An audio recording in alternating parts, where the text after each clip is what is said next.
Kinuwestiyon ng kampo ni dating Congressman Jing Paras ang paglabas sa publiko ng CCTV footage na iniuugnay sa investigasyon ng National Bureau of Investigation. Ayon kay Attorney Mark Tolentino, ipinakita sa depensa ang mga screenshot mula sa CCTV sa labas ng isang steakhouse sa Quezon City pero hindi umano ang footage sa loob ng establishmento. Tinawag ni Tolentino ng trial by publicity ang paglabas ng footage bago ito maipakita ng buo sa kanilang kampo. Samantala, isiniwalat ni dating Public Works Secretary Manuel Bonoan sa Sandigan Bayan na may tinatawag umanong leadership fund sa DPWH para sa priority infrastructure projects ng mga senador. Umaabot umano ito sa 24 bilyong piso.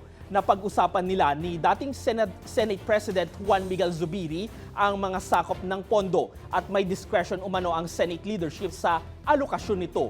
Itinanggi naman ito ni Zubiri at sinabing hindi siya humiling, humawak o nagproseso ng listahan ng project request ng mga senador.